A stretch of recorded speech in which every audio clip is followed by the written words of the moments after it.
That's why I'm brought this. I haven't done it for so long, I forgot.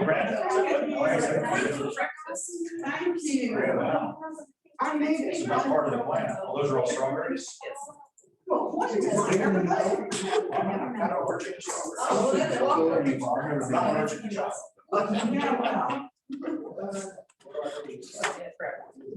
Now you're going to be right down here? How are you? Oh, good. I need my security blanket. Take all of the functions What's with that? me. Oh, I see. So because you can operate it Yes. from there. Yep. And do I have the kicker or? Yes, there you go. There you go. I'll just test it once. Can I do that? I'm good, man. How about yourself?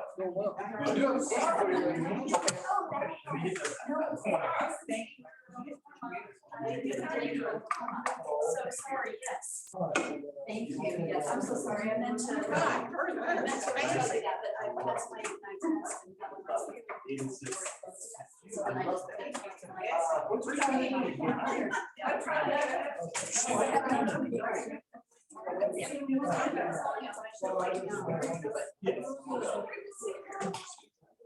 I mean, that is fun.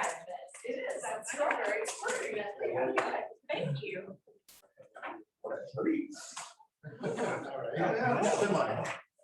I see you sneaking a treat. It is somebody or is that you? Sneaking a treat. I know. That's right. Yeah, that's right. Carbs. We need carbs. Wait a minute. I'll come around. Thank you. Well, what we're doing all. All they came to me, saying was conscious. So this, we're following your rule, all the troublemakers are on the front row. That's You important. can control them. Well, that may not be possible, but at least they're in the threat zone, right? All right. All right. Don't come back 3 days. Did you try one? They're really good. No, it's fruit. It's nutritious. Oh, look at her. Yeah, she's going, oh, yeah, she's going slew. I just told them something about her. Oh, my God. I didn't realize she was. She is. I just want to tell her. I take notes on my phone. Yeah. So I'm not on my phone. No, I got it. I just want to tell you. I take notes on my phone. I like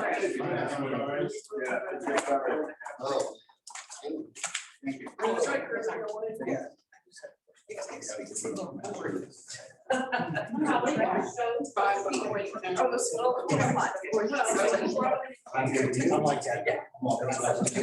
I always have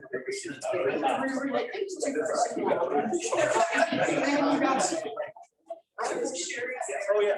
I'm not a good writer. I'm getting better.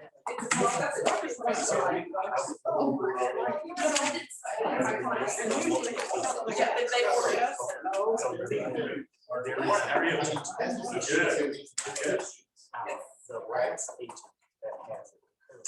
As a share.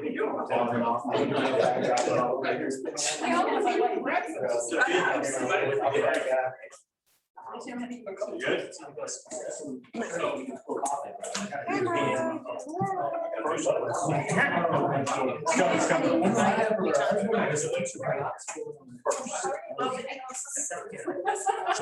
We'll start right at 10, right? 2 minutes. Yep. 2-minute warning. 2-minute warning. Get your notepads out. I'm ready. That's how ours begins.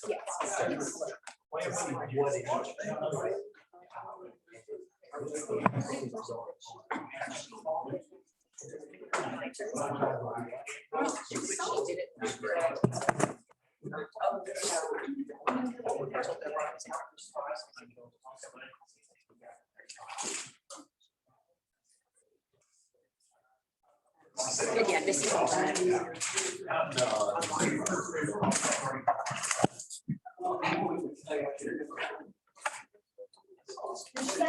And I don't remember ever, I haven't seen you either, because I do my shots before I start coming. Oh, I've got all my shots now. About it.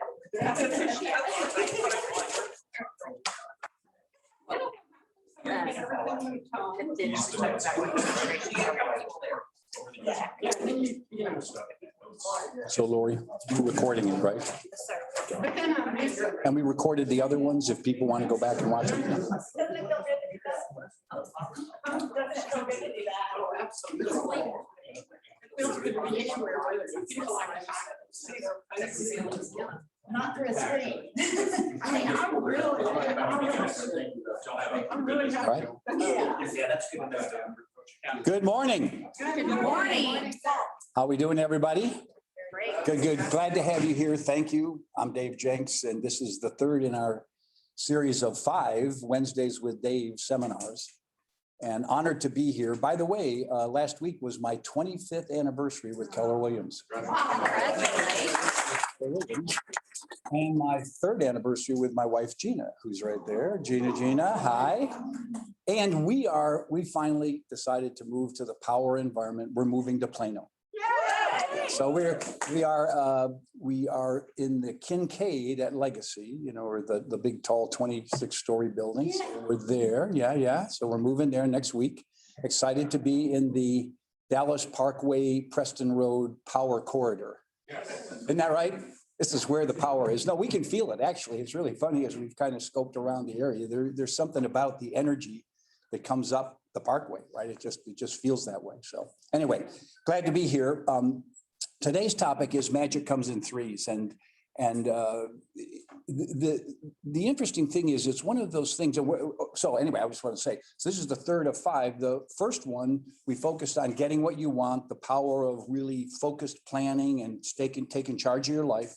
The second one we did, which was Why List With Me, which was the power of a powerful listing presentation and being able to articulate your value proposition. And this one is the foundational aspects of your career. That's 1. 2 is 3 resources that I really want you to be familiar with that I think a lot of people aren't taking advantage of.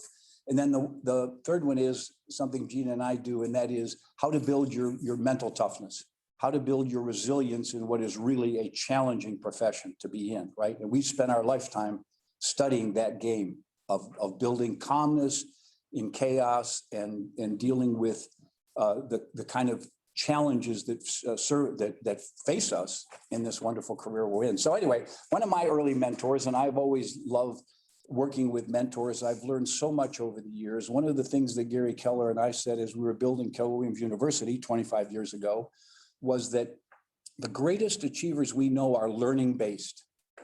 They take time out of their schedule, just like you're doing now, and it's never convenient. There's always a ton of other things you got on your mind and in your heart and things to do, and we know that. But you take time out to really, as Stephen Covey says, sharpen the saw, really get better at what you do. And those people that commit to their own personal development do get better outcomes. Modern psychologists call it the difference between growth-oriented people and stability-oriented people. Growth-oriented people believe they can increase their knowledge, expand their skills, improve their attitudes, and get better outcomes in their life, right? They know it's not easy, but they know they can do it. Stability-oriented people say, I am who I am, what you see is what you get, doing the best with what I got, right? And they kind of take the pressure off themselves, but they don't move forward. They don't get better outcomes, right? So I just want to honor you, those of you that are online with us, and those of you in this room, because you're committed to your own personal growth and development. So one of my early mentors, Floyd Wickman, said to me, I was working with him in upstate New York. We were bringing his Sweat Hogs programs into Century 21 at the time. I was regional director for Century 21 and moved down here to Dallas to be a divisional president for them before I saw this neat little company growing in Austin and got a chance to be with them. And he said, Dave, magic comes in threes. And he said, when you are communicating with people, as much as you can, put it in threes, because people remember threes. And you remember threes. When you finish a seminar, say, what are 3 things I learned today, right? What were the 3 things that are most important to me? When you finish reading a book, say, what were the 3 things I got out of this book? Or if you're teaching a class, you say, there's 3 things I want you to know, just like I said. 3 things, the foundation of your career, resources that are available, and how to build your mental toughness. That's our big 3 for today. So magic comes in threes. And he said, so when you, particularly when you're influencing people and selling them, if you can package it in threes, it's much more powerful. He said, for example, we always say Mr. and Mrs. Seller, my job is to get you the most money in the least time with a minimum of inconvenience to you. Now that's been around for decades, right? Probably longer than that. And yet it's a fundamental truth. And when we talk like that, people go, oh yeah, well, yeah, that's what I want. Or if we're working with buyers, we say, Mr. and Mrs. Buyer, my job is to get you a home you'll love that's affordable in the right amount of time and with a minimum of inconvenience to you, right? So again, power comes in threes. Now, we also know this in other parts of our life. We know that personal physical health is about three things: nutrition, exercise, and rest. We already know this, right? There's billion-dollar industries trying to convince us to take some supplement or vitamin or do some weight loss program or whatever, but we already know the answers. The hardest part is, hang on a second. I'm not hearing that, right? Good. Okay. But the hardest part is obviously implementing in our life, but we already know the answers. We know it's nutrition, and that is eat real food, right? Mostly plants, not too much. Get plenty of vitamins. We already know that. And number two, and keep your calories down. Number two is get plenty of exercise 3 or 4 times a week, cardio level. And we know that empowers our body, and maybe a little weight training, and then rest. And that's one of the ones that I think we underappreciate. Getting 7, particularly those of us that are busy and trying to burn the candle at both ends, and that is that getting 7.5 to 8.5 hours of sleep every night is really important to our general health and productivity. And when we don't, we eat too much and we exercise too little. So we ruin the other two also, right? But we already know the answers. Same thing with this great abundant country that we're in, that we have such pride in. America, built on a commitment to individual life, liberty, and the pursuit of happiness. 3 fundamental goals. That's all it took. Maybe a Bill of Rights, a Constitution. All of that is being eroded by people who want to destroy that wonderful country we've built. But there it is, the foundational elements, right? I'm kind of a science geek. I was a math physics undergraduate, and so I love kind of studying science. And I feel, by the way, we're in an age where science and spirituality are coming together in a unified look. And I just finished the 9th in a podcast series called The 7 Incarnations of God, which is very interesting look at how that's true, right? How God shows up in the universe and how that's provable, right? And there's a wonderful man by the name of Stephen Myers who just wrote a book called The Return of the God Hypothesis. And he's an incredible scientist who is saying, if you look at the science, underneath all of this is intelligent design. This cannot and did not happen by accident, right? Now, whatever you call that, God, universal intelligence, something, the point is, this is not happening by accident, right? And that's a scientist saying that. So I say it's coming together. But anyway, so what the interesting is, we live in a 3-dimensional universe, and everything in it. They once asked Richard Feynman, great American physicist, if there was one thing you could tell people that was true and proven true, what would it be? And he said, all matter is composed of atoms. Everything we see and experience, including the air, is made up of atoms. And atoms are only made up of 3 things: protons, neutrons, and electrons, right? Nucleus of protons and neutrons, and electrons spinning around. And the only thing that changes the nature of an atom are the number of protons. And we can take a look at all that, and some are gases, some are metals. It's a miracle, but all of it's made up of only 3 things. Okay, we're gonna, whoops, here we go. Stuck. Why did I turn it off or something? No, it's just sensitive today. It might be trying to pitch in. There we go. Okay. Time consists of, past, present, and future. And here's the thing to remember. We learn lessons from the past, we take action in the present, and we move to the future. Your future in real estate is not determined by where you've been or where you are, but where you're going, right? Your intention. We covered that in our very first session. So the clarity of your intention determines your future. It's interesting because we're talking about God, the creator, and we've been created as conscious beings to be creative. And the creative process is a 3-step process: thought, word, and deed. That's why we're here. See, and that's why every book Gary and Jay and I wrote began with how you think as an investor, how you think as an agent, how you think as a tactical person in tough times. Everything was how you think, because all creativity begins with thought. How we think is how it turns out. But there's a three-step process, thought, word, and deed, which is why getting your thoughts into writing or verbal is so important, right? Writing, taking notes, getting your notes down to yourself, because you convert, that's your planning, right? Your goal setting, because when you convert your thoughts to words, they take another level of power, and that drives your action. And of course, we're in an action-oriented business. We're entrepreneurs. We only get things done because we do things, right? So we think right, we write right, or speak right, and then we act right, right? Thought, word, and deed. And Keller Williams is built on three powerful things: our value system, God, family, and then business. You know, those of us who are graduates of Alcoholics Anonymous realize the power of God, because God helped take away our alcoholism. And when you realize that you can have that personal relationship with that higher power, and it really impacts your life, then that's what you do, right? And you understand that the more you're in step with whatever that belief system is you have, and your relationship with your higher power, the more powerful your life is. We say it creates your big why, right? Among other things, it creates your big why, your reason for being here, and your ethics for the way you live. And second is family, the people you love and your loved ones. And those are really important to you. And they mean next the most in your life, and people that are counting on you. And then finally, your work. Now, but remember, it's three. So the work is still important, because work is where you use your God-given gifts to serve others. Right? Zig Ziglar said, you will get what you want in direct proportion to the number of people who you help get what they want.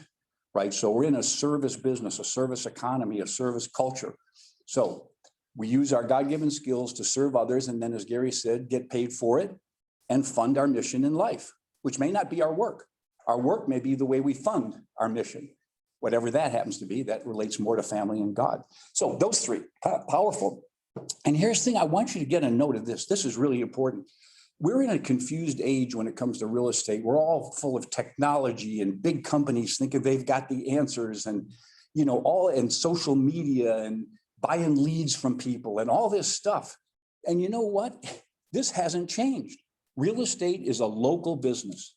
It's always been local. The rules are local. What makes properties valuable is local. Neighborhoods are local. And who people work with is local. And it's based on three things: relationship, reputation, and trust. Be real clear about that. Your success in real estate will be in direct proportion to the number of people who, when they think of real estate, think of you. Get that clear. Your success in real estate will be in direct proportion to the number of people in your local area who, when they think of real estate, think of you. You're in their realtor slot. In MREA, we call that mind share. You're in the game of mind share. Any marketing and proactive reaching you're doing out to your marketplace has to do with building your name in people's minds. And reputation is, they now see, we just talked about that last time, just listed, just sold cards. When you get a sign up there, your credibility is instant in that neighborhood. When it sells, it goes up to another level. If you do just listed, just sold cards, you're spreading that reputation, right? And then the more you get known in a targeted area as the realtor of choice, because everyone's listing with you, then you build a reputation that's unstoppable. You understand how that strategy works? That's more important, by the way, than any of the media stuff. Or advertising. All of those ways are passive ways to make it look like we're doing this, but we aren't. Okay, what happened to the reboot? Continue working? Can we do the? Yeah, we don't need to reboot. Oh my God, no, reboot. So anyway, and then, by the way, we said it earlier in our listing presentation. There's 3 reasons to list with me, right? 1, you can trust me. Trust is the number 1 important reason that people select you to work with as a realtor. Trust. So all your testimonials and all your self-presentations ought to focus around this idea of why you are trustworthy and competent, and people really rely on you. Now, it's going to do it again. I'll try. There we go. So there's 3 things to focus on right now. 3 things that you do, and I think you do a third of your time in each one. However many hours you're putting into real estate, 30, 40, 50, 60, 120, whatever it is, you know, it breaks down, I believe, in realistic way. If you're framing how you spend your time, it's a third each. And here's the first one: doing the business that's there today. serving buyers and sellers and investors right now, the ones you are actively serving, not the ones you got in a pipeline getting to there, the ones you're actively serving. And here's the rule we found 15 years ago. We did a survey of top agents and we said, how many hours do you spend with a client from the time you first meet them till the time they are either under contract in a home or the home sells, right? If it's the listing side or buying side or listing side. And the average was 10 to 12 hours. So you can do one sale a week, putting 12 hours in to working directly with clients. Okay, I just want you to get that perspective. Now, the ones who are really efficient, we talked about this last time with like Mike Mendoza, who works with buyers. You know, he took 172 listings in 1 year himself and put 51 buyers under contract himself. And he said, when I asked him, how many hours do you spend with a buyer? He said 4 to 6. So he could get them in under contract in a house in 4 to 6 hours. And we'll talk at another session about his technique for doing that. But the point is, a lot of people, it's Parkinson's law. How many are familiar with from a industrial point of view what Parkinson's law? Here's what Parkinson's law says: work expands to fill the time available for it. If you give yourself 3 hours to do a CMA, it'll take 3 hours. If you give yourself 25 minutes, you'll get a good one done in 25 minutes. So there's something about being productive that has to do with limiting the time you give to do something. Otherwise, it fills it all up. Your schedule's always going to be filled up, right? So one of the real challenges in productivity is, am I doing it efficiently, right? And so that's why I say, people say, well, gee, only a third of our time actually doing the current business. Yep. You can, by yourself, you can be doing 40 to 50 sales a year with 12 hours a week or 12 to 15 hours a week of working directly with clients, right? With leverage, you can take that to 100, just like Mike Mendoza, right? I'm just saying. So here's the second one, so big one, lead generation. And of course, you hear this from Gary Keller all the time. If there's anything that this company was built on, it was a commitment to lead generation. We do that to our offices with our recruiting and development of people. That's why we're the largest real estate company. We do it with our value proposition, but we also do it because we're teaching agents that 1/3 of your time needs to be lead generation. Because what we say in MREA, which is so important, is you really have two businesses. One is the technical transaction business. We're going to talk about that in a second, where you really help successful transactions take place. And then there's getting the opportunity to deliver that technical service. And that's lead generation. And there's lots of people who think just because they really know real estate inside and out, they'll be successful, and they won't if they haven't mastered lead generation. That makes sense? I mean, it's a reminder to say, as we say, 3 hours a day, 5 days a week should be focused totally on lead generation. And by the way, write this down, page 79 of the book Shift tells you what to do in those 3 hours. Hey, what would I do for 3 hours? It'll tell you right there what to do in those 3 hours. It's not just making phone calls. It's not just doing one thing. There's a set of things that you do in that 3 hours. So it's productive time, but it's all focused on lead generation, and it all drives toward, and write the word down, or the phrase, your database is your business. The reason Keller Williams is putting all the resources it's putting into command and consumer, because we've known that your database is your business, and that database needs to be tailored to the way you do business and empower the way you send messages out to that database, right? The 33 touch, the 12 direct, the 8x8s, all of that, it's powered up. Command is built for that, and all the documents and all of the marketing materials you need. But the database is the key, because the database is your business. Why? Because this business is built on what? Relationships, reputation, and trust. And database allows you to build relationships that remember you and think of you when they think of real estate, and spread that reputation. And of course, your message is always one of service and trust.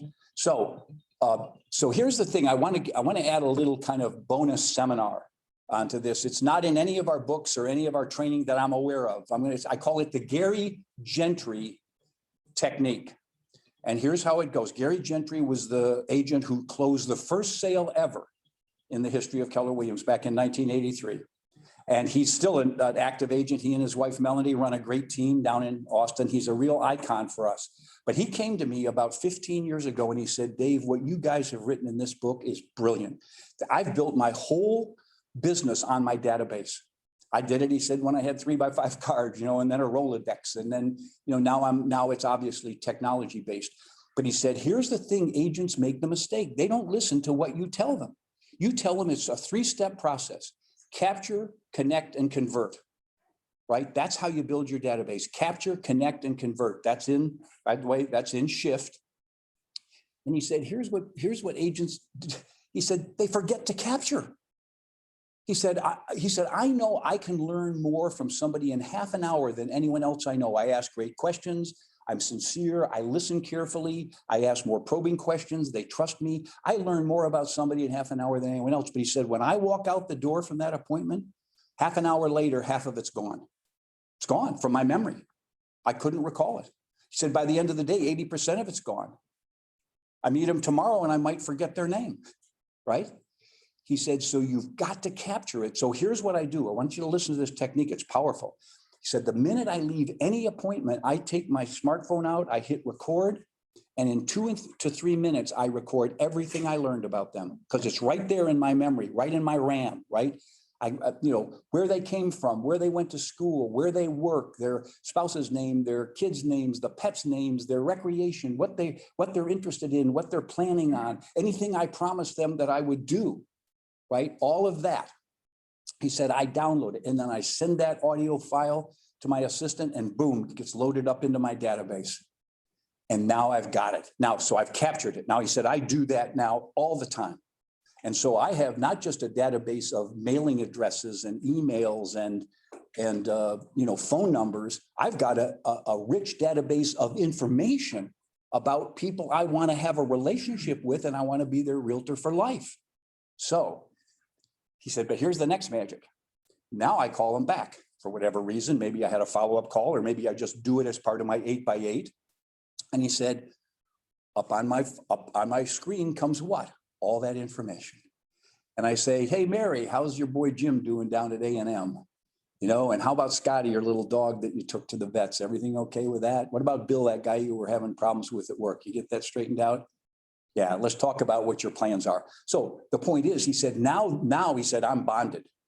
They know I know them and I know them personally. And now I'm in relationship with them. I'm connected. Now he said, here's the third step.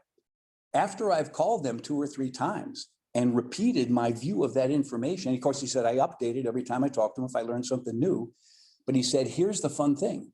It then goes into my brain, right? He said, now we have converted it into my brain. Now all that information is now in my computer, not all of it, but a lot of it, because I've repeated it, right? Repetition is the mother of memory. We learned that last time. So he said, now when I meet them out somewhere in public, man, I jump right into a conversation. I know the information about them. They're just real clear to me and we're bonded for life. Does that make sense? Yes. So it's capture, connect, and convert. And so that's what we spend time on. Remember, we talked about last time that in Keller Williams, we used to, before Ignite, we used to have a course called Camp 443. And in it, we said there's a formula. If you follow this formula every day for the first 2 years of your life, 5 days a week, you'll be successful in real estate at a very high level. And it's called 10-5-15-5. That's the formula. How many remember that we covered that formula or I mentioned it before? Anyone?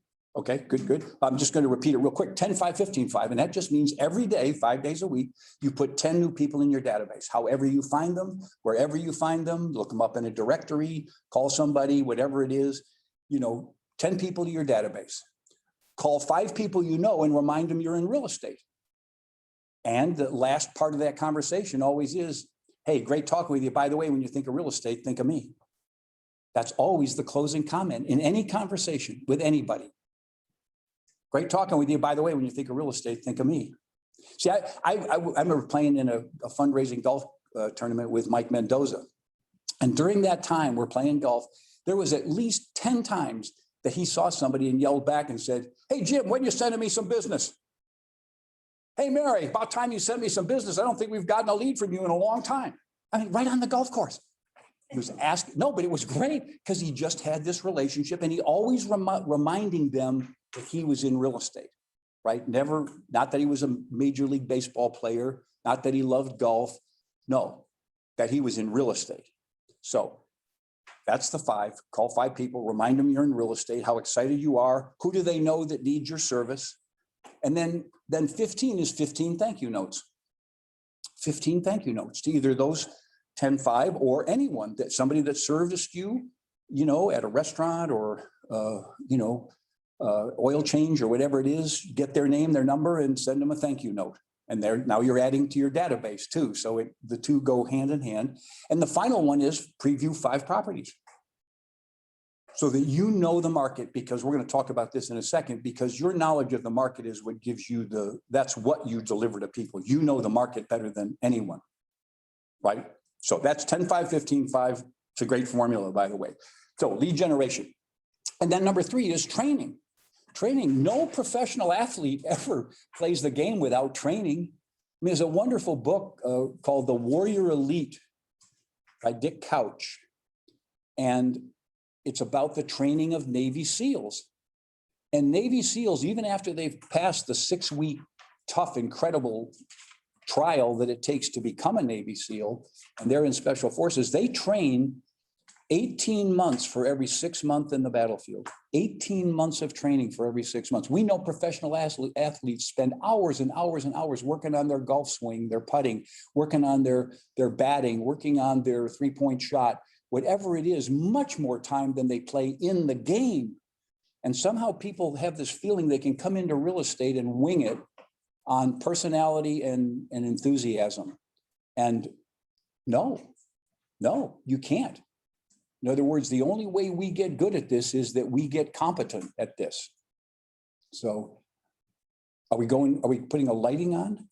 Oh my God. Why, is it too dark out there? I don't want to distract you, but on Zoom, you look really dark.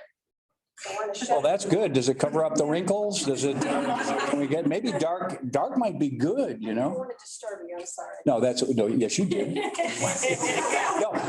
here's the, we always apologize for what we know we need to do, right? I don't want to disturb you. No, Dave, I'm going to disturb you so that we can get some light on you. Gina wrote a thing the other day about that, didn't you, honey? What was the statement? It was like, okay, no, it goes like this. It says, if somebody says, don't take this personally, 1 is you will, 2 is that's their intention. Okay, it's like, yeah, you got to follow Gina's quotes on her website are wonderful. So anyway, so training and knowledge. So here's the thing. If we're committed to this business, this doesn't come naturally. There is a lot we have to master and learn. That's why you're here today, but here today, not for the details of it, but for the general view of it. So 1/3 of your time doing the business that's there, 1/3 of your time lead generation, so you have more business, and then 1/3 of your time developing your skills and increasing your knowledge. Now, so what do you mean by this, Dave? Well, there's 3 things we get paid for in any profession. In Dale Carnegie, when we were there, we called it the ASK triangle: attitude, skills, and knowledge. You are paid for having the right attitude, the developed skills, and the right knowledge. That's what you get paid for. Let's look in real estate. What do we get paid for? 3 areas of knowledge: contracts, finance, and property evaluation. That's our expertise. If we aren't expert in those 3 things, we're not real. And people can do a lot of self-talk to build their confidence, but it's competence that leads to confidence.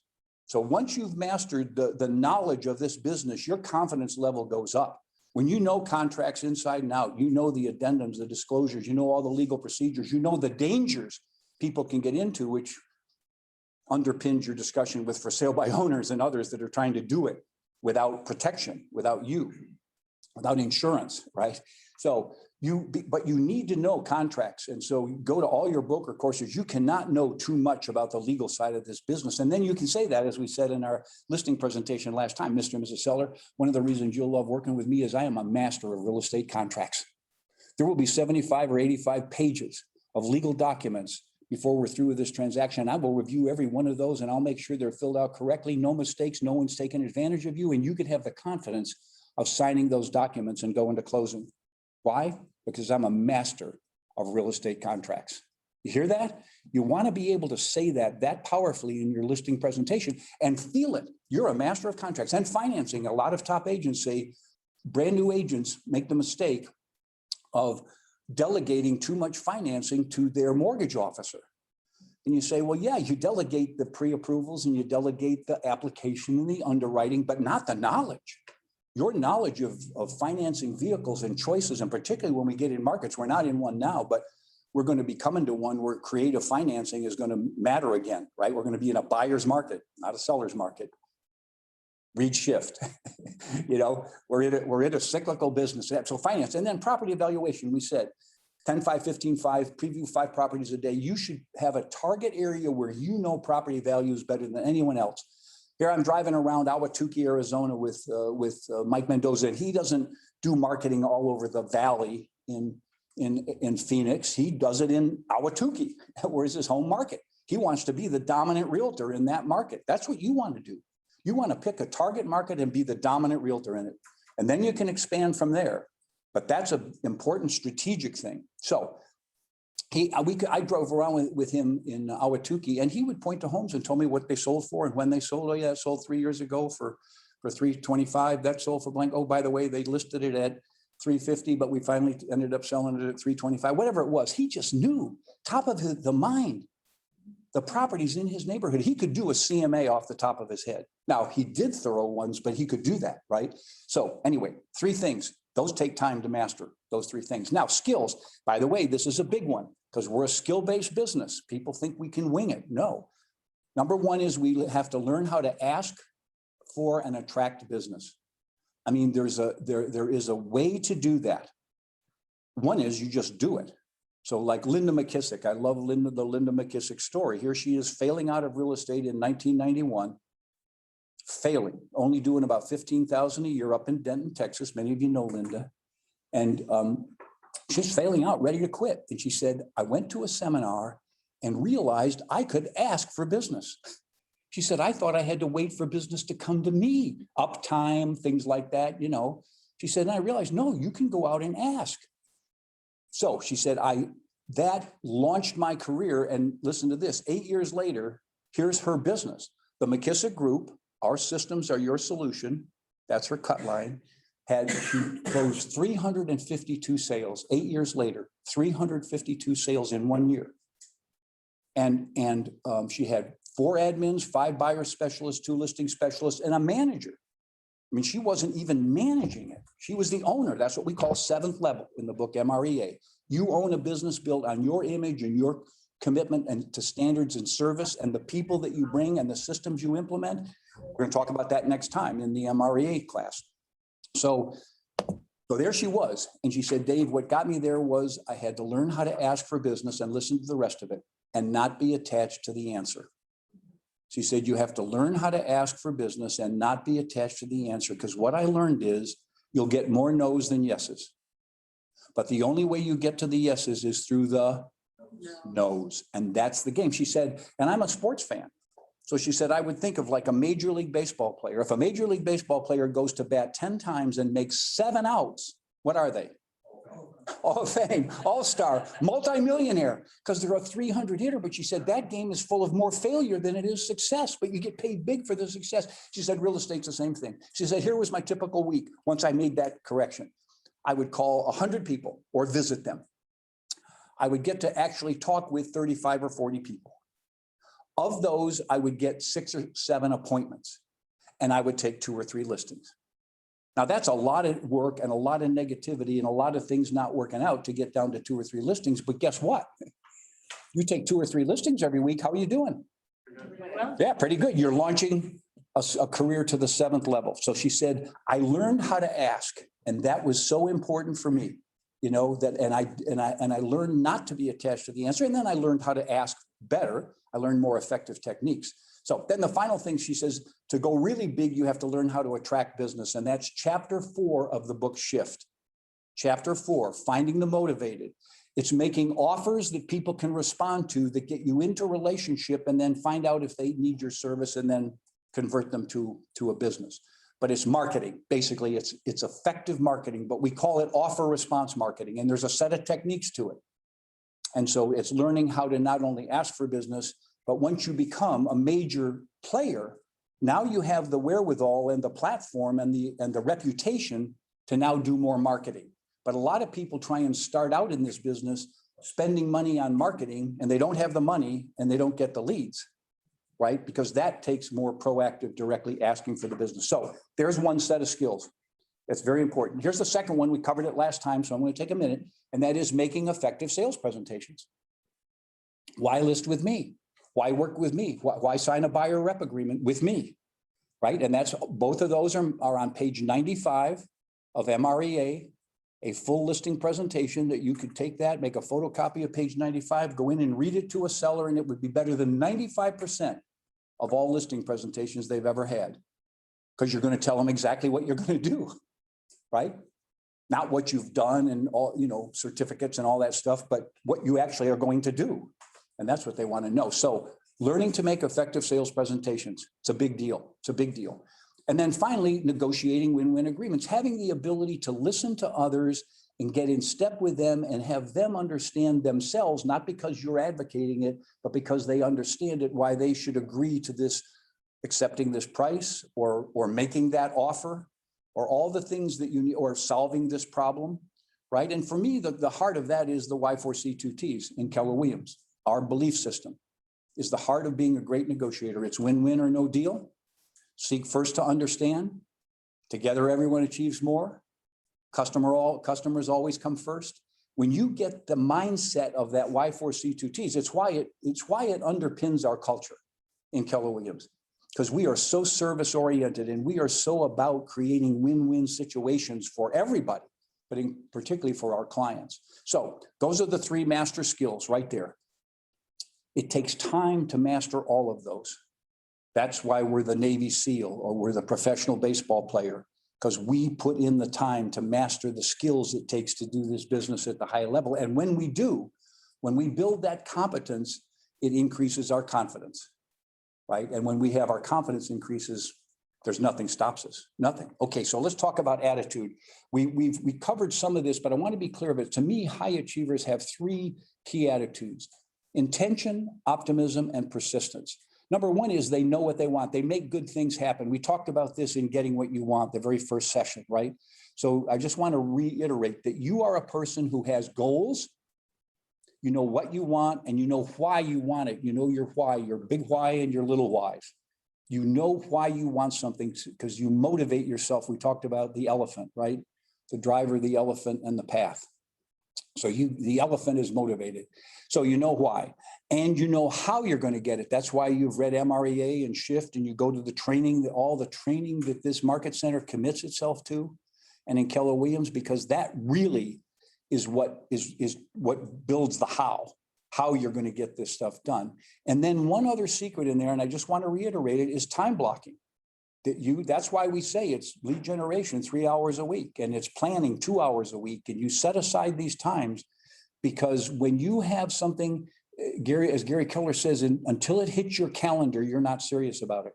Until you put an appointment with yourself to do that activity on your calendar, and it's just as important as a doctor's appointment or picking your kid up at school, you aren't using your main resource, which is time.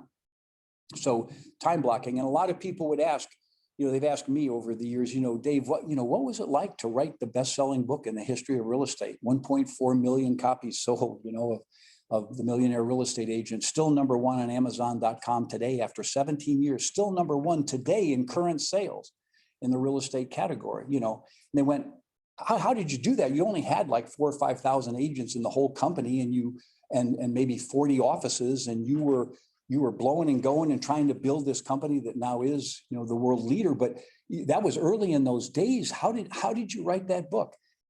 How did you get the time to do it? And I said, Tuesdays with Gary. And it's really, so every Tuesday afternoon from 1 to 4, we worked on the book and nothing else. No one could interrupt us. Mo Anderson would stick her head in the door and want Gary's attention for a couple of minutes. Nope. He'd say, Mo, get on my calendar. We're writing the book.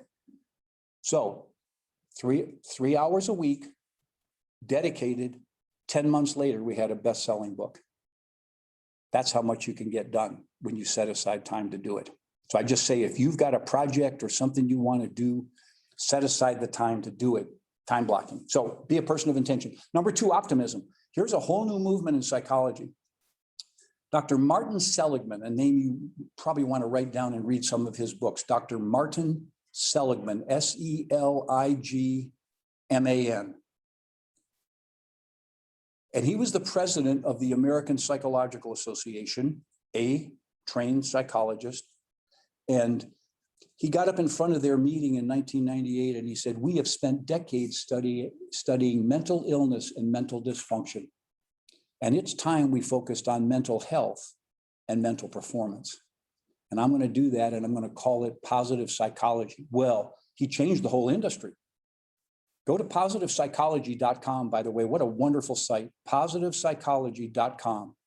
All the current work done by neuroscientists and modern psychologists. There's a wonderful book that Gina guided me to by Sean, S-H-A-W-N, Achor, A-C-H-O-R, called The Happiness Advantage. And what neuroscience shows, and he repeats a lot of the research in there, the happiness advantage. And that is, most people think that success leads to happiness. He said, no, happiness leads to success. When you are inherently happy, you will be more successful. So it doesn't wait after, it comes first. So he talks in the book about how to be a happy person. Another book by Martin Seligman called Authentic Happiness.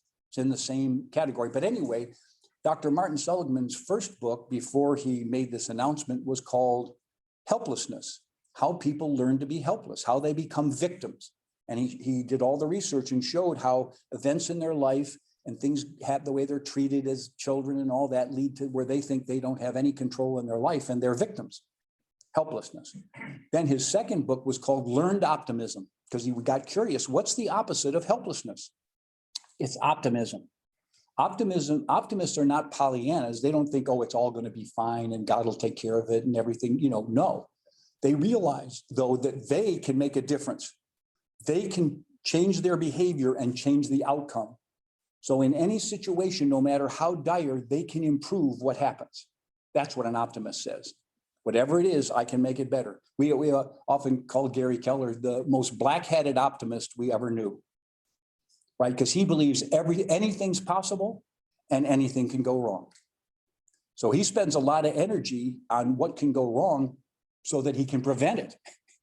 But ultimately, underneath it all, he's an optimist. So again, I just want to say optimism is not this kind of rah-rah Pollyanna stuff. It's a deep sense that you can control the outcome and you can get better outcomes. So being an optimist is a big deal, particularly in a business like this where things can go wrong, right? And we can deal with bad conditions like low inventory or then, double-digit interest rates or all the things over the last 30 years we've had to deal with, right? Every market has its challenges. And we always wish for the one that isn't the one we have. So we kind of have to build the skill to deal with the one we have. So optimism. And the final one is persistence. And we're going to talk more about that later, but this is mental toughness. This is the ability. I once had an agent say to me, I want to be the calmest person in the transaction. I want to be the calmest person in the transaction. And I think that is a wonderful self-talk right there. I want to be the calmest person in the transaction. People are looking for people with mental strength and calmness. And so it's not about, as Gary Keller says, you fail your way to success. So we're in a business that's full of failure, full of things going wrong, people saying no, deals falling through, people not doing what they said they would do, right? Market conditions changing. The question is, do we have the mental toughness and the persistence? And the ones who play great at this game in every market conditions have that mental toughness. Gina and I are going to talk about that. We have a sense of what that's about. So those, by the way, those are the three things: attitude, skills, and knowledge. That's what we train ourselves for. That's where we focus our time. Now, let's just a reminder of who we're with. We're with the greatest real estate company in the history of the business, of the industry. No question, far and away. Being the largest by 40% doesn't make us the best, but being the best has made us the largest and the most powerful, right? And so it's important for people not to forget who you're a part of. And Mike can remind you, and it's leaders like Mike in the industry and Dick and others that that really have committed to creating a great company where agents can achieve their goals, right? We call it the market centers, but we should really call them energy centers, because it's where agents come, plug in, power up, and go after their goals, right? And we are energy centers. That's a big deal. And there's companies that are trying to do the game without offices, and that is a big mistake. I've been around the business a long time, and it is a big mistake because it ends up increasing the expenses of their people and reducing their production. That's what, and so be careful. Be careful, because one of the things that happens is you've got a lot of people in the industry, I find, who are trying to put out what sounds like a clever new blue sky idea, and it doesn't have validity underneath it. I've studied the game for over 30 years, and I will tell you, I know who the best players are and who they aren't. And the ones that are committed to this are the best players. And that is, we know who we are. We're an MVVBP. We know our mission to create career. There's another power of three: careers worth having, businesses worth owning, and lives worth living. Those were the big three originally, and that's what they are, right? And our vision is to become the real estate company of choice for the best agents, the best owners, and the best clients. Another triple. Our value system: God, family, and then business. And our belief system, was 9, now it's 10, right? The Y4C2Ts, the rules of engagement, how we treat each other, what our culture stands for. And then P, perspective: we know who we are. We think like top producers, which means we all believe, no matter where we are in the business, that we don't get paid till we get the job done. And then that our game is we are trainers, consultants, and technologists. In other words, we're a training, consulting, and technology company cleverly disguised as a real estate franchise system, right? And then finally, underneath, then we have 7 foundational models, and we're not going to take the time to tell you now, but for 12 years, I taught every new owner, every team leader, every MCA, the 7 foundational models of Keller Williams, and we are world-class in all 7 of those. No other real estate company is even close to where we show up in those 7 models. It's just important to understand that. And then we've added to it command and consumer. So we have built the platform for the future, the database and all of the tools that go with it that make marketing work and make building relationships, reputation, and trust work, right? So I just want to remind it, another power of 3. Now, there's 3 gifts that Gary, Jay, and I gave to the industry. We gave it to the whole industry, not just to Keller Williams. Now, Keller Williams has embraced it and built it into its curriculum and through its MAPS consulting and all of that. But these are 3 gifts that we gave, and I want to share with you that these 3 books should be on your desk. They are the guide to your career. There is no other need for any other book. And here's what it should be. On your desk should sit MREA and Shift coil bound next to each other, so you can flip through them really easily, right? These books are meant to be scanned. We wrote these books to be scanned. We believe we wrote them for entrepreneurs that don't have a lot of time to really read things. I mean, that's not what we are. We're action oriented. So these books were built with lots of white space and openness and headlines and cartoons and inserted quotes and charts and graphs. Why? So that you can embrace it. You can flip through it and understand and then you'll find a place where you want to dive in. When it comes to business books and personal development books, I'm a scanner. I love to scan. I mean, I don't take the time to read them in depth unless something really captures me, right? And so I want to refer you to 2 websites that are really great. And I may have mentioned it before, but I'll mention it again. One is called Blinkist.com, Blinkist, Blinkist.com. And they've taken all these great personal development and business books and condensed them to a 15-minute read or a 15-minute audio. So you can download the audio and listen to it in your car and get the essence of a whole book in a 15-minute drive. It's wonderful. It's powerful, and they're well done. Or the second one I found after that was called 12min.com, 12min.com, 12min. And that reduces them all down to 12 minutes. So not the same books, different books. but down to 12 minutes and then a 12-minute audio, either one, read, scan it, or audio. So I highly recommend that because that's a great way to keep your personal development and your mindset moving, without that taking hours and hours and hours to read things. But what I have here is what I call the magical pages of MREA.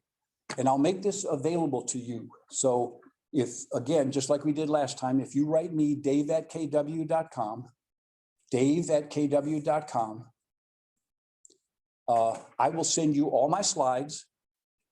I will send you these two documents I'm going to show you, which are the magical pages of both Shift and MREA. And one other thing, which I'll mention when I show you MRA, and then also my 10 books on my 10 best books for dealing with adversity, about building mental toughness, right? So I'll send all that to you. Just all you have to do is write me, dave@kw.com, and give me 3 ahas from this session, 3 insights that stood out for you, any 3. I do that to get feedback, and I do that so you crystallize your ahas, right? 3, power of 3.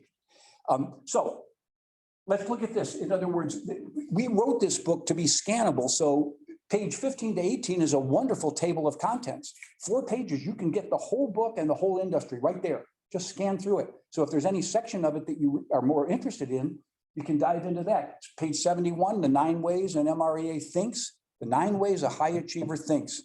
It's really clear. Page 95, a listing presentation on 1 page and a buyer rep presentation on that same page. It's powerful. I mean, if just mastering those 2 elements of that. Page 122, the whole book on a page. The 4 models, the economic model, the lead generation model, the budget model, and the organizational model, all on 1 page. You could just blow up that 1 page, put it above your desk, and it would be a guideline for building your real estate business. And then, of course, the whole thing about how to make your database your business and how to use it to lead generate and build relationships and get people to refer business to you, and how to do the 12 direct and the 8x8 and the 33 touch. It's all right there. And then page 196 to 203 is magic. In 7 pages, it describes the key elements to building your business to the highest level, to the 7th level, just on 7 pages. It's amazing, and it's all graphs and charts and easy to get, so you can get this picture in your mind, right, of who's going to do what and how you're going to compensate them. It's really good. We're going to cover that a little bit more next session. And then 5 steps to high achievement and the energy plan. So let's pop to the next one. And so that's MREA. So those are the magical pages. Now, these are the magical pages of Shift. Now, when we wrote Shift, it's kind of like a misunderstood book. If we'd have titled it differently, it probably would be almost as much best-selling as MREA, because it really is more fundamentally beneficial for new agents than MREA is. MREA gives you the strategy and the big picture, but Shift gives you the tactics. So write this down. It's chapter 4 through 9. See, all the rest is about dealing with a market that's gone abruptly from a seller's market to a buyer's market. That's what we were dealing with in 2007, 2008 as we were writing this. So that's why we called it Shift, right? The 12 tactics of top agents for tough times. But what we really said in it was these are the tactics for agents in all times, not just tough times. And particularly so the first 3 chapters are about the fact that real estate is a cyclical business, right? Just is all the time. Buyer's market, seller's market, buyer's market, seller's market, even on an annual basis, it cycles. But what we wanted to make clear was in chapter 4, how to find the motivated. It's the best thing ever written on lead generation, how to find the motivated, both prospecting, i.e. asking for business, and marketing, offer response marketing. So that's chapter 4. Chapter 5 is the big step of conversion. How do you convert leads to appointments? There's a whole set of scripts and dialogues on how to do that. And then there's how to use your internet effectively, how to capture them in your web is what we call it. And then there's 2 things that are really important about working with sellers: how to price it right and how to stage it. Right. And so there's 2, and what's in there that's fun is really good illustrations of how to talk to people about pricing, how to talk to people about staging, and why it's so important and the research that's there. So that's there. And then chapter 9 is about building buyer motivation. Now we're dealing with buyer reality and kind of what they're going to put into the offer. We understand that right now. It's a real challenge. But then there's times when it's hard to get buyers to make offers, because they're just so afraid. That's when we're over in a buyer's market. They're still afraid. So how do we talk to them about how do we build a sense of urgency? That's all there, chapter 9. And then chapter 12 is about how you control the transaction. We call it bulletproofing the transaction, how you stop transactions from falling through, how you deal with the fact that the other agent isn't doing their part of the job, right? Or how to solve problems that come up on your way to closing. Really good, really good. So that's all there. And and then of course, we call about the gift of the shift. We fail our way to success, which leads in back to a very special thing that a lot of people don't understand. In 2011, then published in 2012, Gary Keller wrote a new foreword to the book. And I actually hadn't read it till last year, or maybe it was 2 years ago, but it was recently. Gina ordered a copy of the book and I picked it up and was scanning through it and went, wait a minute, this wasn't in the book. What is this? And it was a new chapter by Gary Keller a new foreword. And I want to highlight it to you because to me, it's 16 pages long and it's the best thing ever written on high achievement, on becoming a high achiever, why do it and how to do it. And it comes out of it's only 16 pages long and it comes out of a discussion with his son, John, who was a teenager at the time and being resistant to doing the work or, having aspiring goals and things like that. And Gary just had this sit down talk with him and it's wonderful. So if there's anyone in your life, a teenager or a young adult who you would really like to get a message of doing the work now that leads to achievement later, this is a great section. So I will send you a copy of that.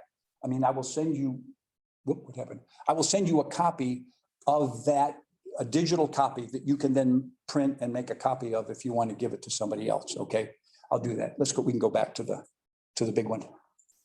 So I'll send you all of those. This one is next. Let's keep going. Here we go. The fast forward. Keep going. Yep. After you get to the books. Okay, the next one. All right, hit it. Oh, wait, I do it. I get to do it. All right, so here's what we know. Okay, now I want to move to the third thing, which is about building mental toughness and staying calm in the chaos. This is so important. The world right now needs people with perspective. The world needs people with strength and calmness to help everyone from not panicking as much as everyone's trying to make them panic. Right? We live in a fear-based economy and culture right now. And I remember reading a wonderful book by Michael Crichton called State of Fear, wrote it in 2004. And what he said in this book that was so clear, he said, 3 interests want you to be afraid. Politicians, big business, and big media. And if they can make you afraid, you'll vote for them, you'll buy their product, or you'll listen to their news. And so we know that. What we are in now, we have watched the ultimate. That was 2004. Here we are, 16, 17 years later in a culture that has absolutely bought into that one, total. And we know those big forces that are trying to make us afraid of things we shouldn't be afraid of. And they're frightening our children, which is even worse, for things they shouldn't be afraid of or even care about. And yet the media is doing this. So I say this because this is our society needs people with measured calmness and clarity about what makes a difference and what doesn't, right? And so, by the way, here are the 3 fundamental responses to fear. Fight, flight, we've always known this, right? People either have road rage, they get angry and strike out, or they fly away and don't deal with it, or they freeze. Like a deer in the headlights. Oh my God, what do I do now? I know a lot of real estate agents in this last year were deer in the headlights. What do we do with this? How do we deal with this? This is crazy, right? And so we just lock down and we don't do anything. And what we would say is here are the 3 alternatives to that. They'll show up.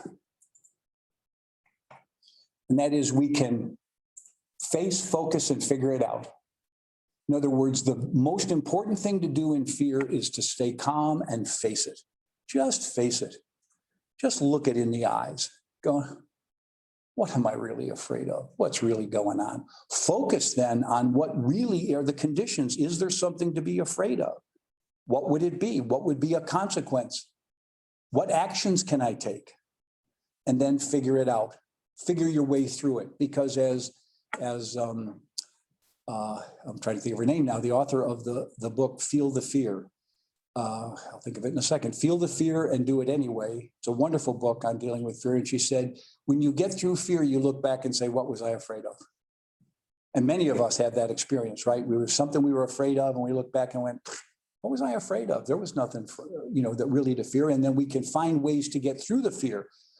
Other people to support us, other ways to, to get us through. So face, focus, and figure it out. And then here's the final thing I would say.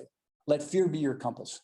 See, this is what I've learned in my life, that the only reason we're afraid of something is because we were meant to do it.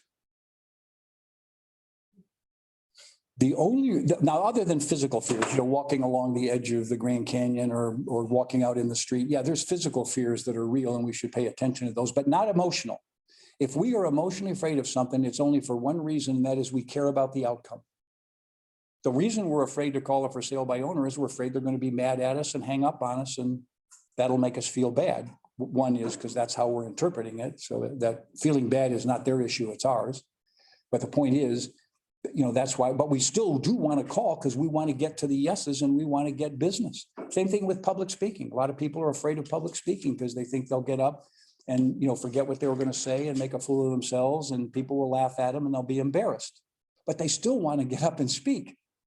So the only way you do it is to go through the fear. And let me give you an example for me. I took the Dale Carnegie sales course when I was first into selling, and it taught me about how to be a great salesman and how to make a great presentation. But they asked me then to come back to that and teach it. So I came back and started to co-teach it with people and memorize all the stacks we had to, because we had to do a 3-hour class with no notes or anything, and we had to guide people through it. So there was a lot of work in preparation for that. And then finally, in order to be certified, I had to go to New York City, from Albany, New York. I had to go to New York City for 3 weekends in a row and teach a class. And standing in the back of the room was a retired New York detective by the name of Dominic. And Dominic was the gatekeeper. Nobody became a Dale Carnegie instructor without Dominic's seal of approval. And I was always a person who hated to be judged by others, and particularly authority figures. So I kind of wasn't looking forward to it. And I went into the Dale Carnegie Institute director and said, you know what, this isn't my real job. I mean, this is a hobby I have, this teaching. So I really have too much on my plate now. I don't have time to go do this. And he looked at me and said, I know you're afraid, but do it anyway, right? So I went and did it. And those 3 weekends were so powerful and wonderful, and got a high five from Dominic, who said, you're going to be good. And I will tell you, if I had let that fear stop me, I wouldn't be here with you today.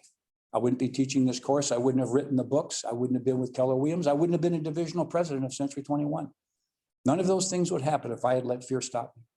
So I'm just saying, let fear be your compass, right? And then I got a wonderful chance a year ago now at the Keller Williams family reunion in Dallas. And I hadn't been with Keller Williams for 10 years. I mean, I'd been out doing other things, driving the country with my Jeep Grand Cherokee and my mountain bikes and my golf clubs. And for 3 years, just living homeless, right? And doing that and having great fun doing it. And then of course, meeting my wife, Gina, and she pulled me off the road, by the way. And happily so. And so the interesting thing was I was given this opportunity to teach, and the topic was Light My Fire, the power of self-mastery. Light My Fire, the power of self-mastery. And the whole theme was how to do what we're talking about, how to work on your emotional control. And here's where it came from. So by the way, commit to self-mastery is the first of the 6 personal perspectives in Keller Williams. So as Gary and I were building the 6 personal perspectives, he asked a great question, or he made a great comment. He said, Dave, I come from a long line of lethargic people. And he said, if I didn't have goals, written goals, procedures, if I didn't do time blocking, if I didn't have accountability, I wouldn't accomplish much. So I needed all that structure. And I said, wow, that's interesting, Gary, because I come from a long line of depressed people. I said, my grandfather spent the last 20 years in the nursing home, basically catatonic. You know, my father had mood swings and anger management issues. And when I got to age 30, I started to have cyclical depression. I would go into periods of real bleak, everything looked bad. I would feel terrible about myself, all that, strange, right? And it got so severe that at age 39, I almost committed suicide. Came that close to doing it. I had a little conversation with God and we talked my way out of it, came back, and so glad I did. But when I came back, I made this determination. I can't let this happen any longer. I need to understand why it is that I go to these dark places. And I got put in touch with a wonderful book called Feeling Good by Dr. David Burns. And it'll be on that list of 10 books that I told you about. Feeling Good by Dr. David Burns, a classic cognitive psychologist. And he said, there are 10 dysfunctional ways we talk to ourselves. There are 10 identifiable dysfunctional ways we talk to ourselves that create anxiety and panic and discouragement and depression. And here they are. And I read through it and I could pick 5 of them that were in my language. And I went, okay, time to stop doing that. Time to stop talking that way to myself. I'm creating my own depression. And when you own it, you can change it, right? That's such an important concept in life. When you own it, it wasn't some chemical imbalance in my brain that I needed medications for. It wasn't something my parents had done that I couldn't overcome, right? I mean, there may have been some origins of it when I was younger, you know, and it wasn't a genetic inheritance, even though I tell you I have a long line of depressed people. It really was mine to solve, and I did. And so I became one of the most enthusiastic people and positive, and I still am, right? It was funny, Mike, you remember, Sharon Gibbons, right? So when we had that original small group of people that were building Keller Williams, if somebody was having a bad day, she'd say, hey, you need to go see Dr. Feelgood. You got to go see Dave. Go spend 15 minutes with Dave and you'll come out of it. Everything will look good. So I became Dr. Feelgood, right? And no, it's really funny because I am an incredibly positive person and I help other people also because I understand what it is that causes negativity. Right. And I also know how to get to positivity. And here we go. I say, light my fire. It's an acronym. We love acronyms in Keller Williams, right? FIRE, right? Freedom, intention, resilience, and enthusiasm. Whoops, can you blink us off again? I don't want to go. I don't want to reboot yet. So here's what it comes. Let me just tell you what this means. Freedom comes from Ogmandino's book, The Greatest Miracle in the World. And in it, he gets a memo from God. And God says, I've created life to be abundant. If you will do these 4 things, you can get whatever you want. One is count your blessings. And boy, that's been a fundamental for me. I love Dick Dillingham's positive thought for the day, right? Love to start my days with that, but count your blessings. You know, that is always the place you get perspective, including the blessing of the current challenge you're facing, because you're going to learn something from it, right? That's what I've learned anyway. The second thing is affirm your uniqueness. God says, I've created you to be unique. You are not like anybody else. Do it your way.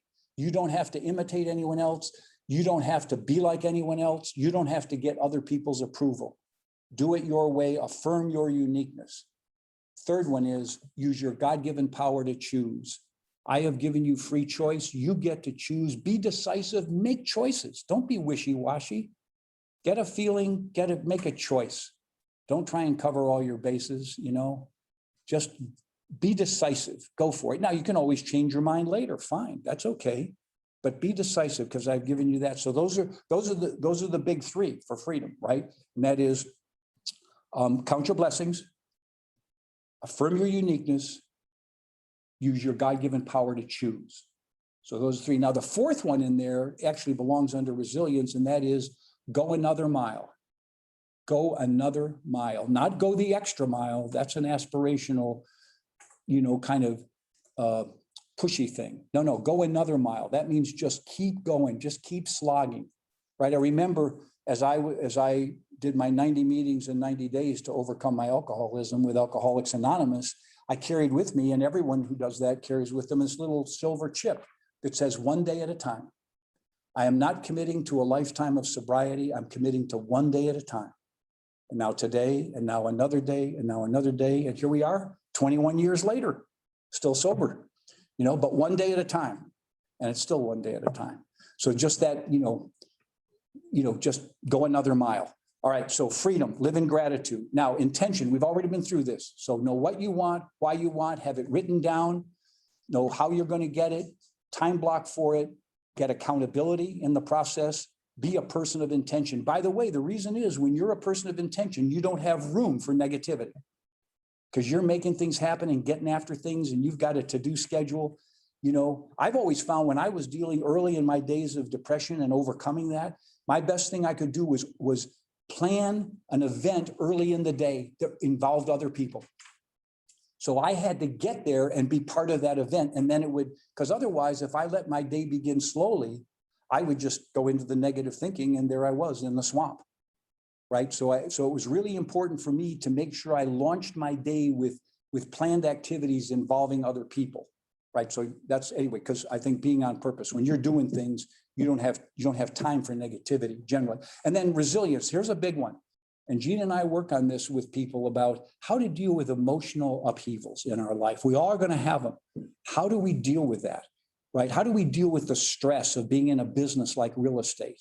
So, it is such a stressful business because you're on the line. You don't get paid until you get the job done. It's the most entrepreneurial, competitive business that there is, I believe. So it takes a certain amount of strength and resilience to do it and dealing with stress. And what Gina and I have developed is a little acronym. Let me have you write it down. It's called MELT, M-E-L-T. And it stands for melt the stress away. MELT, M-E-L-T. And M stands for meditate. And I've been practicing meditation for 40 years. I learned it from the Maharishi Mahesh Yogi, the guy who taught the Beatles. But not from him, but one of his staff members. And I have my mantra, and I can get myself relaxed virtually instantly. And after 10 or 15 minutes of being in that calm state, I come out with a whole different creative, energy. Gina takes it a step further. She actually guides people in guided meditation into the theta level. So the relaxed level is the alpha level of brainwave, but underneath that is the theta level, and that's the deep subconscious. And she can take people into their deep subconscious where you really can give your subconscious new messages and come out of it with creativity. It's powerful. I get a treatment from her every 2 weeks and I pay for it because I want to be a client, not a husband, right? You understand this? I get better treatment as a client, so I pay for it. But she's magical with that. She really is. So meditate, right? Learn how to do that. Learn how to relax yourself and how to get deeper in, because one of the things God has created for us is this incredible subconscious, right? It's where we connect with God, by the way. That's one of the messages in my 7 incarnations of God, is that the way we contact God is through our subconscious. Our subconscious is where all our creativity comes from. It's where our wisdom and our drive and our intuition about things. So when we take that time to get quiet and get back in touch, we really are getting in touch with our higher power. It's a big deal. So that's M, meditate. E is exercise. And this isn't like a workout. This means just go for a walk. If you're feeling stressed, go for a walk. Or climb the stairs or shake awake. Right? Any of that, just get the blood moving, because that relieves stress. So that's exercise. L is laugh. There's nothing better than a belly laugh to get rid of stress. And so watch comedians. Go on YouTube, watch your favorite comedian. Laugh, laugh, laugh. Laugh with others. Laugh at yourself. Laugh at the mistakes you make. Laugh at how you get all worried about things. Just laugh. Right? And then the final one is the Gary Keller one. It's train. And that is train yourself to deal with more stress. Train yourself. Gary Keller will go to family reunion. He'll go to maybe 16, 17, 18 straight sessions, whether from the vision speech on stage in front of everybody into a meeting with top agents, into a mastermind and meeting with top owners, with team leaders. And every time he shows up at a meeting, it's got to be Gary, right? Gary's the man. It's got to be the guru, the guy with the wisdom. And he does it. Why? Because he's prepared and he's trained himself to deal with stress. And all of us can train ourselves to be more with stress. I think of how many saw the movie Free Solo, the National Geographic movie Free Solo, about Alex Honnold climbing the 3,000-foot sheer granite wall of El Capitan in Yosemite. It's a scary movie, by the way. In fact, some of the videographers, because what he's doing is he's climbing this 3,000-foot sheer granite cliff. All he has, with no protection, all he has is his hands and his little climbing shoes and a bag of chalk so he can keep his hands dry. That's all he's got for 3,000 feet, 4 hours. He misses one move, his hand slips one time, he's done. He's done. And, you know, so some of the video guys who were filming this couldn't even watch because they were climbers themselves. So he'd get to this place where maybe he had a slight double hold on this little piece with his two thumbs, and he had to reach a foot way over here for the next foothold. And they're all, huh? I said I sweated the whole time I watched my hands. Oh. I needed chalk. It was one of the scariest movies I've ever seen. I know, even though you know he made it, right? Obviously, we're not going to film him falling. Yeah. So that was one of the things the director was afraid we didn't want to be here filming him falling, right? But you know, there they were. So here's the thing though, here's the lesson from him. They asked him about this and he said, I trained for this for 10 years. He said, I had ropes on and all that, and I knew every handhold and every foothold for that whole 3,000 feet. I knew every one, what was coming next, what I had to do, the moves I had to make, you know, I knew that. He said, so when I finally decided to do it, it was like a walk in the park because I had done it. I knew it. Now, he said the other thing, and this is what I want to just get in your mind. He said, I never thought about the consequences.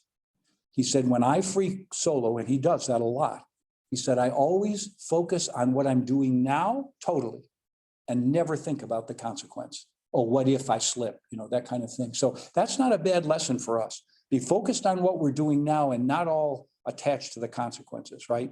That could go wrong, right? So there we are, M-E-L-T. Oh, no, MELT. So that's that acronym. So staying calm and focused. And the final one is enthusiasm. And that's the God one.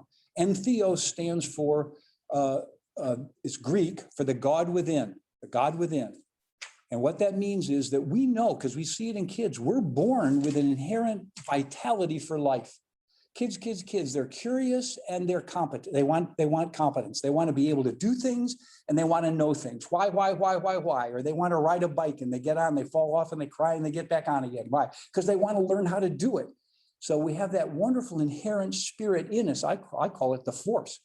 We have that, and yet somehow it gets educated out of us as we grow older. So one of the things I think is important is to dive back into that inherent internal child in us that is enthusiastic and curious and just going out and living life, right? Experimenting. So light my fire, freedom, intention, resilience, and enthusiasm. Live in gratitude, be on purpose, stay calm and focused, and may the force be with you. So that was my message at family reunion of a little over a year ago. And I want to leave us with three thoughts. Three things I want to remember from today. Number one is life is a self-fulfilling prophecy. As you see it, so shall it be. That's what The Secret says, right? What you see is what you get. As Henry Ford is famous for saying, whether you think you can or you think you can't, you're going to be right. Right? So that's why that power of self-talk and that power of mindset is just so important. So life is a self-fulfilling prophecy. Make it be your prophecy. Number two is there will be challenges. Do not be naive. Things will go wrong. They can go wrong. It's the nature of the universe, by the way. It's one of the things I cover in the 7 incarnations of God is that every aspect of the growth of the universe has both a positive and negative side, and that's just how it works. And they don't balance out. The positive wins, but only slightly, right? So there will be challenges. Take them on. There's a wonderful book by M. Scott Peck called The Road Less Traveled. And the very first sentence of it is, life is difficult. And then the second sentence says, if you accept that, it gets better, right? A little better. The Buddhists say life is suffering. I learned this lesson deeply from my son, my youngest son.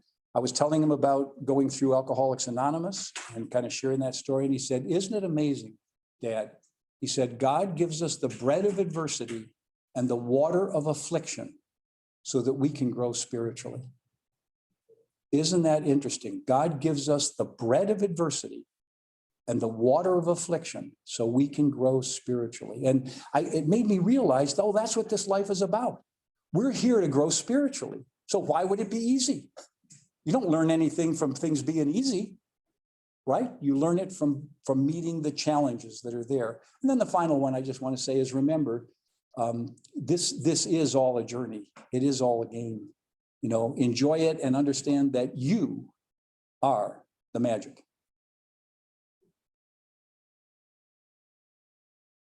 And there we go. So, thank you. Again, dave@kw.com. Give me 3 ahas that hit you from today that were valuable to you.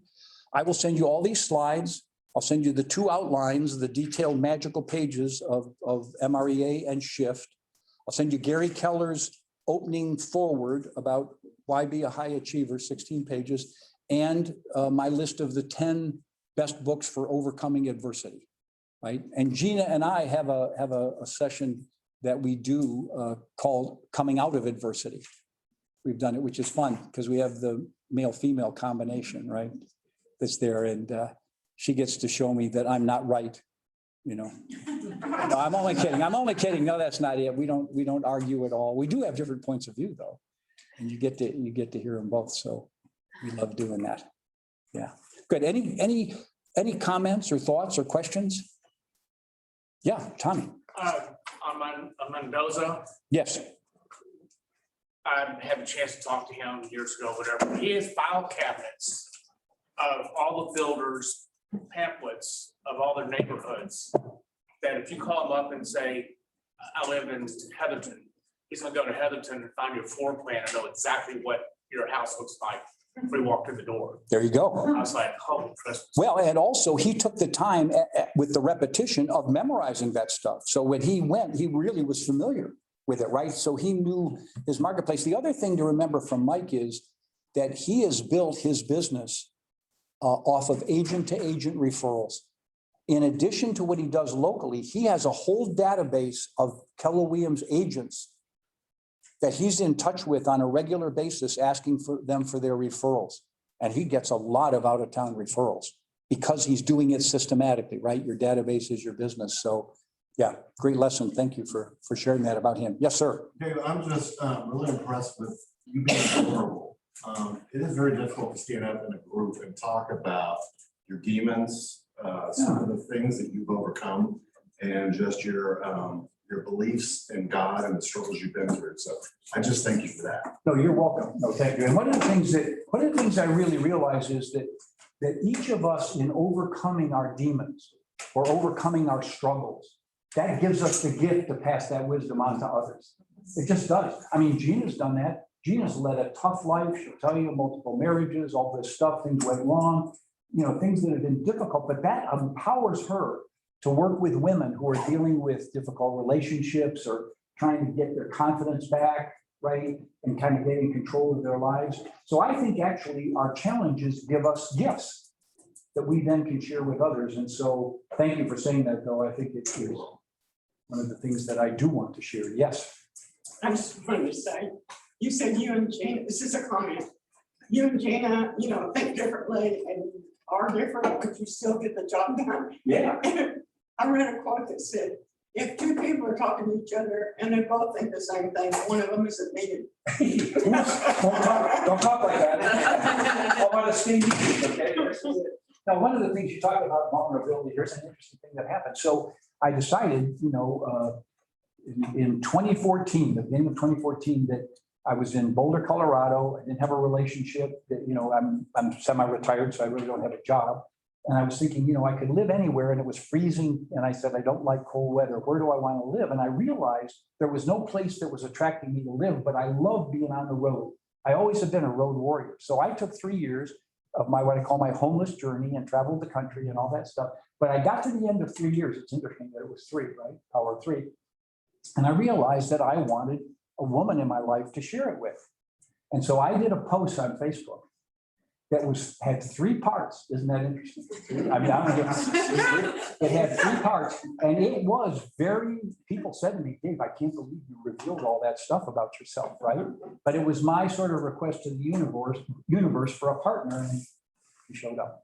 No, she showed up not because we had no connection at all, through mutual friends, right? So one friend saw it, was with Keller Williams, took it to his wife and said, and she went, oh yeah, Gina, we need to put him in touch with Gina. Here we are. I think the other is ask for what you want. Tell your friends what you want. Okay, I do too. Anyway, any other?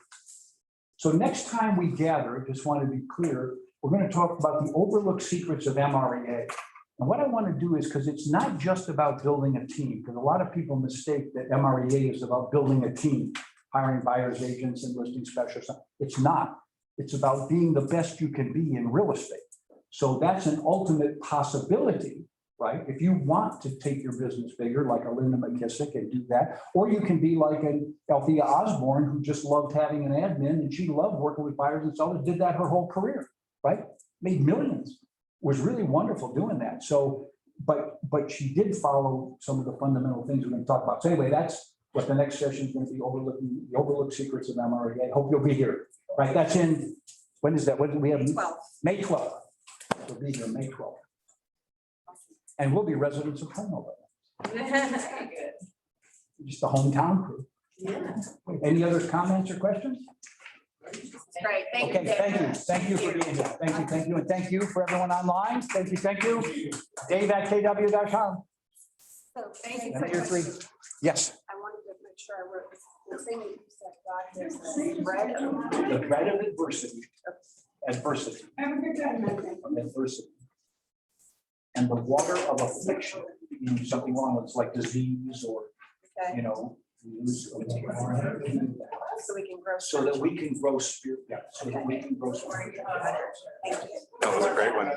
Yeah. Paul Jessica, I Yeah, just Paul, want to thank introduce you. myself. No, I think we know, we've talked before with each other, but Paul, thank you very much. You bet, absolutely. Thank you for your comment.